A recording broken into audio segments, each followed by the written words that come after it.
السلام علیکم، میرا نام کمال احمد اور میرے ابو کا نام چودھری ناصر احمد. چودھری ناصر احمد. جی اچھا. ہاں، میرا سوال تھا. میں نے ایک دفعہ پڑھا تھا وہ عیسیٰ السلام کا ایک فوٹو ہے کپڑے کے اوپر، اور ہم اس کو قبول کرتے ہیں، ان کا فوٹو یہ ہے. تورین شرائن کی بات کر رہے ہو تم؟ جی ہیں؟ جی.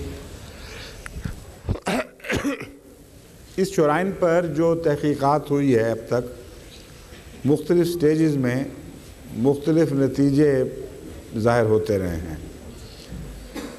اول جو تحقیقات تھی، سائنٹسٹ بھی اس میں شامل تھے، اس سے تقریباً قطعی طور پر یہ بات ثابت سمجھی جاتی تھی کہ یہ وہی کپڑا ہے جو مسیح علیہ السلام کے گرد واقعہ صلیب کے بعد لپیٹا گیا تھا.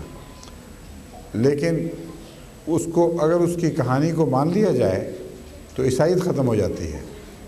اس لیے چرچ نے اس کے خلاف بڑا رد عمل دکھایا اور ایک سازش کی گئی. جی. ناسا کی لیبارٹری میں بعض سائنٹسٹ نے چرچ کے نمائندوں کے ساتھ مل کر ایک ریسرچ کی اور اعلان یہ کر دیا کہ اس ریسرچ کے نتیجے میں یہ کپڑا فیک ثابت ہوا ہے اور یہ اس زمانے کا نہیں ہے جس زمانے میں مسیح تھے. اس پر باقی سائنسدانوں نے بڑا سخت رد عمل دکھایا اور انہوں نے تحقیق کر کے ثابت کیا ہے کہ یہ فراڈ ہوا ہے دنیا کے ساتھ. وہ تحقیق فرضی ہے اور جتنا کپڑے کا ٹکڑا ان کو دیا گیا ہے تحقیق کے لیے، اس سے وہ تحقیق ہو ہی نہیں سکتی اور خفیہ رکھ کے کی گئی ہے.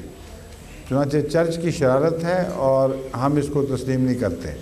اس لیے آج کل اس سٹیج پر یہ بات پہنچی ہوئی ہے. چند سائنسدانوں نے چرچ کے ساتھ مل کر ایک تحقیق شائع کی اور اس کو چیلنج کر دیا ہے باقی سائنٹسٹ نے، اور وہ کہتے ہیں یہ فراڈ ہوا ہے دنیا کے ساتھ. اور جماعت احمدیہ کا بھی یہی موقف ہے کہ انہوں نے فراڈ کرنے کی کوشش کی ہے صرف اس لیے کہ عیسائیت کو بچایا جا سکے.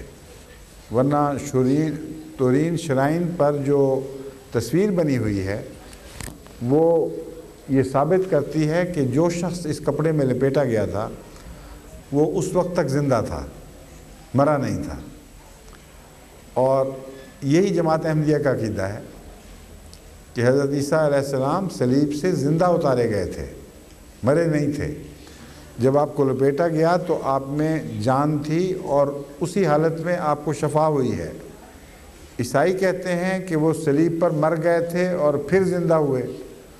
بس اگر تورین شراؤٹ کی کہانی مان لی جائے تو احمدی بات سچی ثابت ہو جاتی ہے اور عیسائیت کی عمارت دھڑام سے زمین پہ آ رہتی ہے.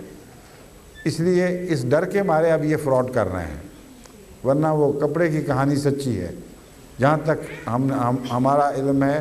اور پہلی تحقیقات جو جینوئن تھی جس میں چرچ کا دخل نہیں تھا، اس سے ثابت ہوتا ہے کہ وہ کپڑا سچا ہے اور اس نے جو بیان کیا ہے وہ درست ہے. شکریہ.